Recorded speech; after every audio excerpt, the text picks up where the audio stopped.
Assalamualaikum warahmatullahi wabarakatuh. Alhamdulillahi wa kafa wassalatu wassalamu ala sayyidina Muhammadinil Mustafa wa ala alihi wa sahbihi ahli sidqi wal wafa amma ba'du. Para pemirsa yang berbahagia, berjumpa kembali dalam kajian kitab Anwarul Basair ala Ta'liqatil Ashba wan Nadhair karya Syekh Al-Alim Al-Allam Al-Faqih Al-Usuli Al-Hajj Muhammad Ahmad Sahal Mahfuz. Semoga Allah Subhanahu wa taala melimpahkan maghfirah dan rahmah kepada beliau dan kita diberikan limpahan ilmu yang barakah, yang manfaat dunia dan akhirat. Al-Fatihah. Bismillahirrahmanirrahim.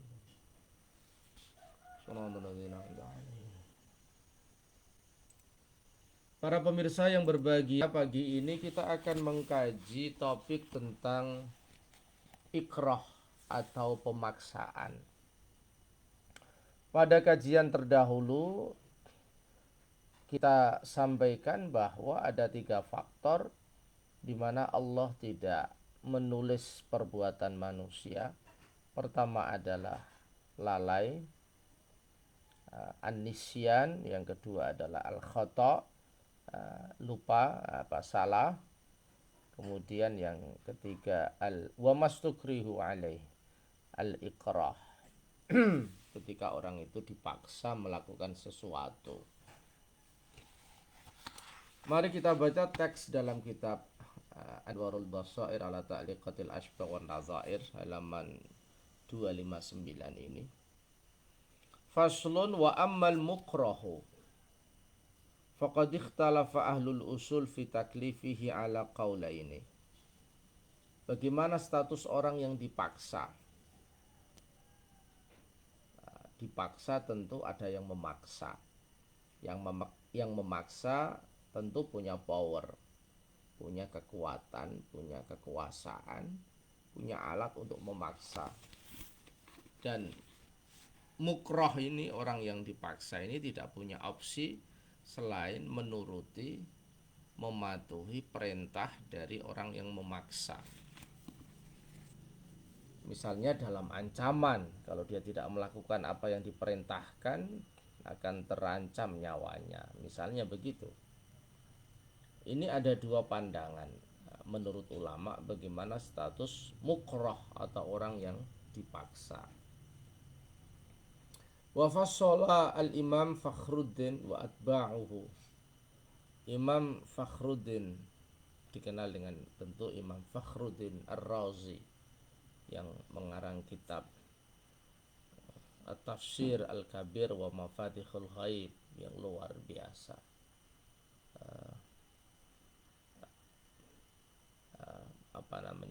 Menulis kitab tentang usul fikih yang meringkas 4 kitab utama dan lain-lain. Ulama besar yang ahli tafsir, ahli fikih, ahli kedokteran, itu Imam Fakhruddin Ar-Razi. Imam yang lahir setelah Imam Al-Ghazali. Dan pengikut-pengikutnya faqalu, Imam Fakhruddin Ar-Razi dan pengikut-pengikutnya berkata, Ining tahal ikrah ila haddil ilja lam yata'allaq bihi hukmun. Jika memaksa itu sampai pada batas harus dituruti, harus dilakukan, karena kalau tidak membahayakan, lam yata'allaq bihi hukmun, maka tidak ada hukum sama sekali.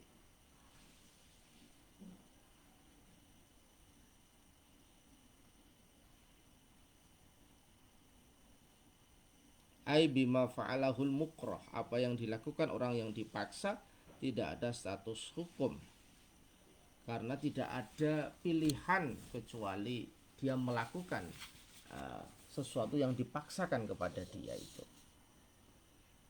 Wa illam yang tahi ila dzalika fahuwa mukhtarun wa taklifu jaizun syar'an wa aqlan. Tetapi kalau memaksanya ini tidak sampai pada batas ilja itu ya harus dilakukan, tidak ada alternatif lain, karena kalau menolak akan berbahaya. Maka ketika tidak sampai pada batas itu, maka tetap dia kena hukum, tetap dia bisa terkena hukum, boleh terkena taklif hukum baik secara syara atau secara akal. Jadi Al-Imam Fakhruddin Ar-Razi ini ya, melihat sejauh mana implikasi atau sejauh mana kondisi dari proses pemaksaan itu.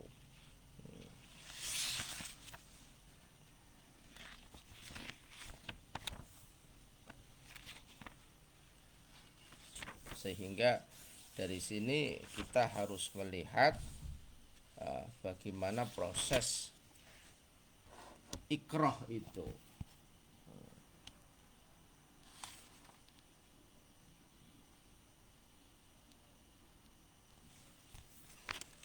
Wa qala Al-Ghazali fil Basit. Tadi Imam Fakhruddin Ar-Razi dan pengikut-pengikutnya. Jadi hanya melihat tentang sejauh mana ikrah itu berlangsung.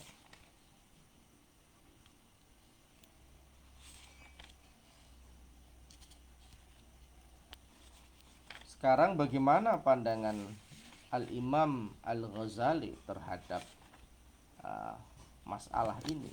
Insyaallah menarik sekali ya. Mungkin kalau era sekarang ini kita tidak merasakan bagaimana orang itu dipaksa-paksa.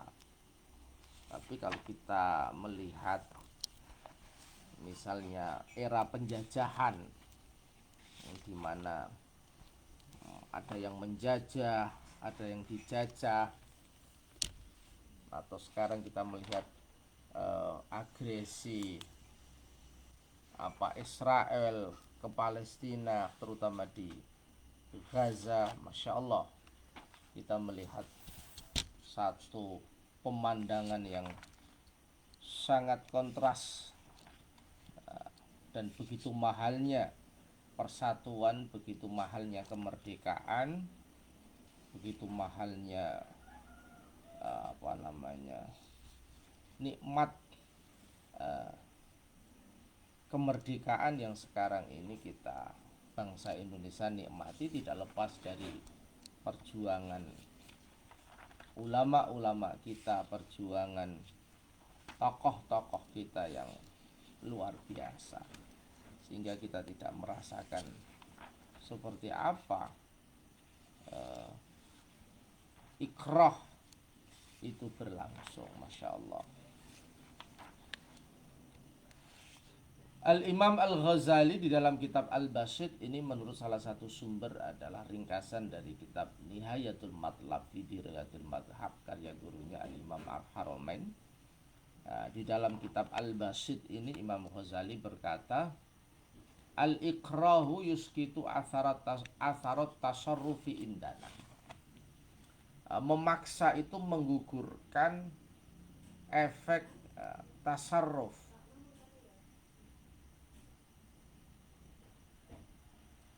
Efek tasarruf itu contohnya apakah? Thubutil milki fil bait, seperti tetapnya kepemilikan dalam jual beli, karena dia dipaksa, sehingga ketika dia beli pun dia tidak punya, tidak bisa memiliki sesuatu yang dibeli itu. Indana ay ma'asyiras syafi'iyah, menurut pandangan madhab syafi'i. Jadi al-ikra yuskitu atharat tasarrufi indana. Pemaksaan itu menggugurkan atau menghilangkan dampak tasarruf. Dia punya uang beli mobil, dipaksa beli mobil, dia tidak bisa memiliki mobil itu. Dipaksa untuk beli laptop, maka dia tidak memiliki laptop itu. Karena apa? Karena pemaksaan itu menggugurkan implikasi atau asar dari tasarruf penggunaan uang yang dia lakukan. Illa fi khamsi mawadhi'a, kecuali dalam 5 kasus. Meskipun dipaksa, tapi tetap dia bertanggung jawab terhadap perbuatannya. Tetap ada implikasi tasarruf dari perbuatan yang dia lakukan. Apa 5 hal itu? Di mana al-ikrah, pemaksaan itu tetap beresiko, berimplikasi hukum.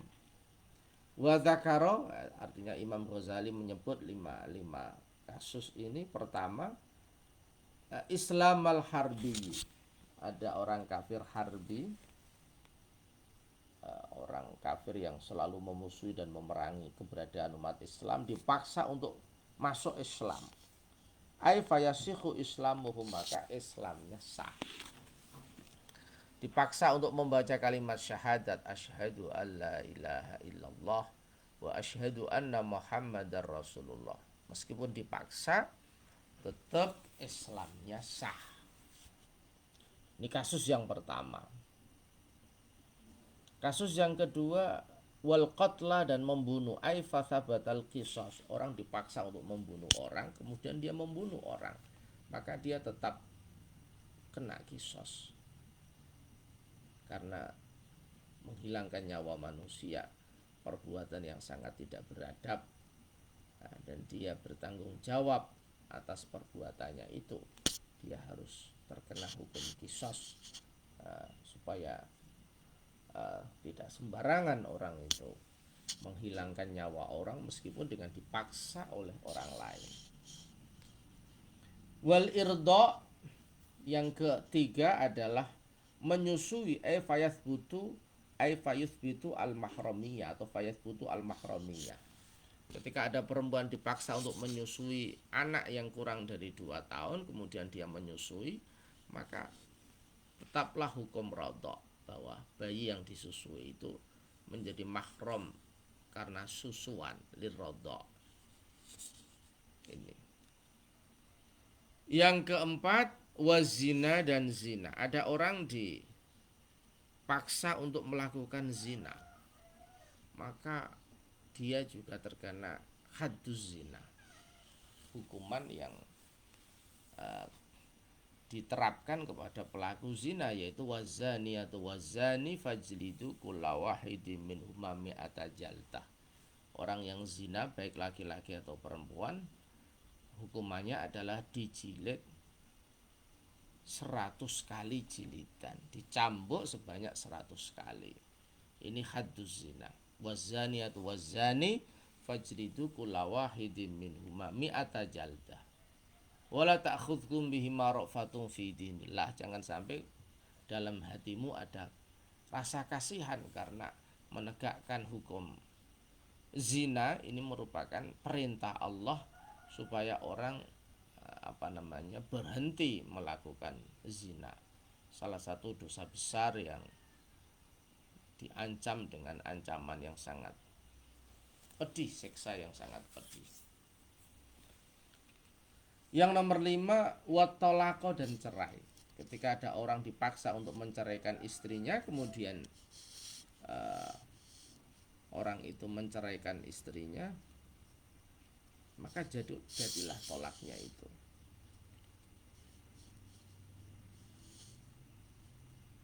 Idza ukriha ala fi'lil mu'allaq alaih. Misalnya ada seorang suami kemudian dipaksa seseorang dan dia menyatakan, jika saya beli jambu maka tercerailah istri saya. Kemudian dipaksa dia untuk beli jambu. Nah, kalau enggak kemudian dia beli jambu, maka jatuhlah tolak itu. Jadi Islamnya kafir harbi kemudian membunuh, menyusui, melakukan zina dan menceraikan istri. 5 perbuatan ini menurut Al-Imam Al-Ghazali dalam kitab Al-Basit meskipun dipaksa tapi tetap jadi. Islamnya sah, dia wajib dikisos ketika membunuh. Bayi yang disusui ada hubungan mahram, ketika dia berzina juga harus di, dijilid 100 kali. Kemudian ketika dia menceraikan istrinya maka jadilah cerai itu. Nah, 5 kasus ini dikecualikan dari tadi, ketika ikrah atau pemaksaan itu tidak ada implikasi hukum. Untuk 5 kasus ini ada implikasi hukum. Oleh karena itu para pemirsa yang berbahagia, kita harus berhati-hati bahwa 5 kasus ini sebisa mungkin kita hindari karena berimplikasi serius. Tentu yang pertama positif, ketika orang kafir harbi itu dipaksa untuk masuk Islam, meskipun yang terbaik adalah dia masuk Islam karena kesadaran, karena hidayah, karena panggilan nurani. Islam adalah agama terbaik yang sesuai dengan kemanusiaan dan hati nurani masyarakat manusia. Yang kedua, hindari perbuatan membunuh. Kemudian kalau menyusui ya ada hubungan mahram, artinya jangan sampai kita ini memperbanyak hubungan mahram, karena memang resikonya tidak mudah ketika keturunan-keturunan itu tidak tahu, kemudian mereka saling mencintai, maka hubungannya menjadi harus ketika orang itu punya mahram rodok, maka harus diberitahu kepada keturunannya supaya tidak terjadi hal-hal yang tidak diinginkan. Kemudian jangan sampai melakukan zina dan hindari perceraian, karena abghadul halal ilallah at-talaq. Suatu yang halal yang paling dibendu, dimurkai Allah adalah perceraian, karena perceraian ini mengorbankan masa depan keluarga, khususnya anak-anak. Wa zada alaihi ghairuhu mawadhi'a. Selain Imam Ghazali menambah tidak hanya 5 hal itu, tapi banyak selain 5 hal itu. Wa dzakara an-Nawawi fi tahdhibihi annahu yustasna mi'atu mas'alatin la athara lil ikrah fiha. Imam Nawawi dalam kitab Tahdzibnya mengatakan ada 100 masalah yang dikecualikan, di mana tidak ada efek pemaksaan yang dilakukan, artinya hukum tetap berjalan. Kemudian Al-Imam Jalaluddin As-Suyuti mengidentifikasi apa masalah-masalah yang dimana tidak ada implikasi hukum dari ikrah, artinya tetap ikrah itu menyebabkan sahnya sebuah perbuatan, tidak sampai menggugurkan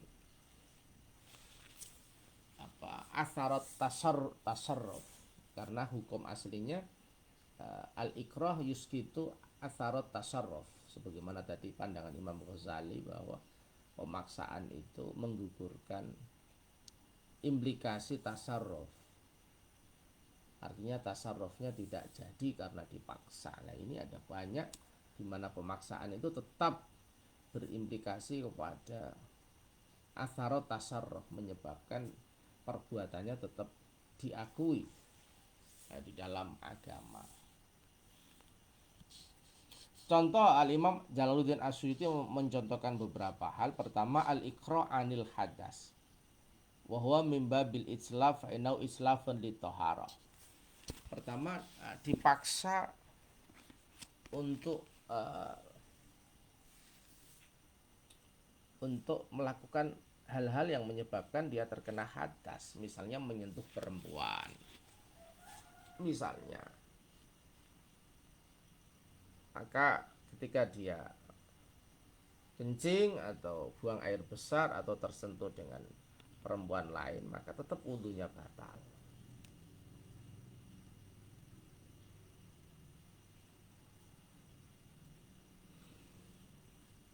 Yang kedua, al-iqra ala ifsadil ma' bil isti'mal awin najasah au mughayyirin tahirin. Yang kedua, orang dipaksa untuk merusak status air. Air ini mestinya tahir mutahhir, suci dan menyucikan, tapi dipaksa supaya air itu menjadi mustamal. Misalnya dipakai wudhu, jadilah mustamal. Atau disuruh untuk memasukkan najis ke dalamnya. Ada kotoran hewan dimasukkan dalam air itu. Meskipun dia dipaksa, tapi airnya tetap najis. Tetap ada implikasi hukumnya.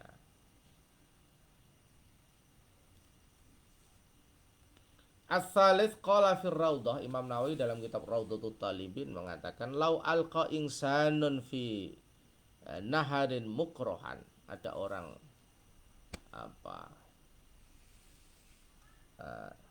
menjatuhkan diri di sungai karena dipaksa orang, fanawa bihi raf'al hadas sahha wudu, kemudian dia niat menghilangkan hadas, misalkan niat wudu atau niat mandi atau niat wudu, ya maka wudunya sah meskipun dia dipaksa. Oh, kamu harus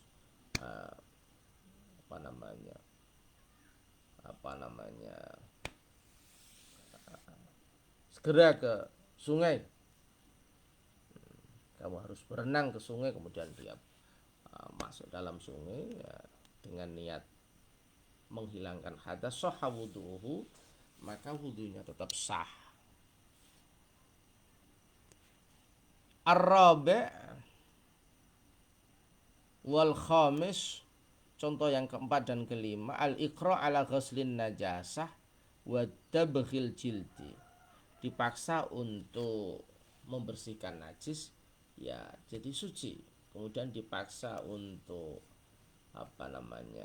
menyamak kulit, ya kulitnya jadi suci. As-sadis al-iqra ala tahawul anil qiblah fi shalah fatabtul. Contoh yang keenam, ada orang sholat dipaksa untuk pindah Ka'bah, pindah kiblat.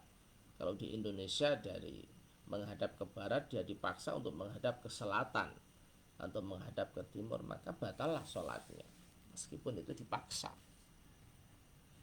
As-sabi'u al-ikrah alal kalami fiha fatabtulu fil adhar linudurihi. Yang ketujuh, dia dipaksa untuk berbicara ketika sholat, maka batallah sholat itu meskipun dia dipaksa, diancam, ayo ngomong, kalau tidak bicara bahaya, maka dia bicara, batallah sholatnya. Al-thamin al-iqra ala fi'lin yunafis sholah fatabtul qat'an linudurihi. Ke delapan, dipaksa untuk melakukan sesuatu yang menafikan atau membatalkan sholat, maka batallah sholatnya. Contohnya makan, misalnya, contohnya minum. Maka ketika dia melakukan sesuatu yang membatalkan sholat, meskipun dipaksa, maka batallah sholatnya. Atasnya al-iqra ala tarqil qiyam fil fardi. Nomor 9 dicontohkan orang dipaksa untuk meninggalkan berdiri ketika sholat wajib. Ada orang sholat berdiri kemudian dipaksa untuk duduk ketika dia melakukan sholat duhur atau asar, maghrib, isya atau subuh, dia dipaksa untuk duduk, maka sholatnya menjadi batal karena berdiri di dalam sholat wajib itu hukumnya termasuk rukunnya sholat yang harus dilakukan. Contoh yang lain, al-iqra ala ta'khiris sholah anil waqti fatasiru qada'an. Ada orang dipaksa untuk mengakhirkan sholat, kamu sholat duhur nanti jam 4, maka tetap sholatnya namanya qada, meskipun dia dipaksa karena dia melakukan sholat di luar waktunya. Kemudian contoh yang lain, contoh yang ke-11 dicontohkan al-iqra' ala itlafi malil ghair fa innahu yutalabu bidhaman. Ada orang dipaksa untuk merusak harta orang lain, maka dia tetap wajib untuk menanggung.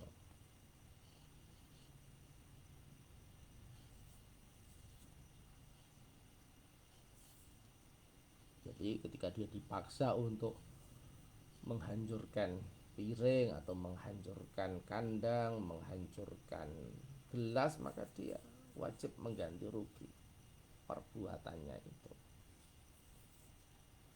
Contoh yang ke-12, al-iqra' 'alal akli fi shaum fa innahu yafturu. Orang ketika puasa kemudian dipaksa untuk makan, nah, maka ya batal puasanya.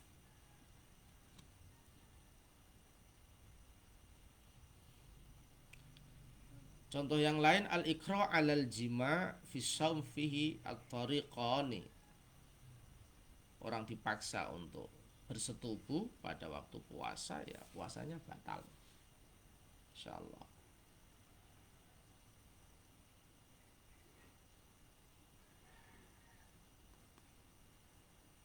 Ini contoh-contoh di mana meskipun dipaksa hukum tetap jadi.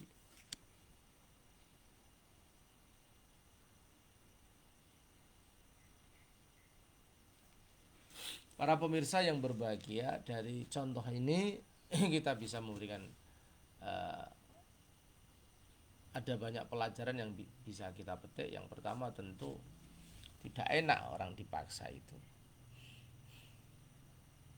Oleh karena itu dalam konteks Indonesia kita harus bersyukur dan berterima kasih kepada para pejuang-pejuang bangsa ini yang menjadikan bangsa ini bangsa yang merdeka, rukun, damai, sentosa, sehingga kita bisa beribadah dan berinteraksi dalam muamalah secara baik tanpa ada tekanan, ancaman, dan lain-lain. Yang kedua, hal-hal yang sifatnya prinsip, maka tidak ada bedanya antara dipaksa dan tidak. Ketika dia dipaksa tetap perbuatan itu jadi, misalnya dia membunuh atau melakukan zina dan lain-lain. Artinya ketika kita dipaksa untuk melakukan itu, ya jangan dilakukan, karena bahayanya sangat besar bagi diri kita dan orang lain. Yang ketiga, pelajaran yang bisa kita petik dari kajian kita pagi ini adalah ya kita harus selalu memupuk persaudaraan, persatuan, nasionalisme, supaya hidup kita penuh dengan kedamaian, kebersamaan, kerukunan, dan kebahagiaan lahir dan batin. Tidak ada paksa memaksa, tidak ada intimidasi, dan lain-lain. Demikian kajian kita pagi ini, semoga bermanfaat. Al-Fatihah. Wallahul muwaffiq ila aqwamit thoriq. Assalamualaikum warahmatullahi wabarakatuh.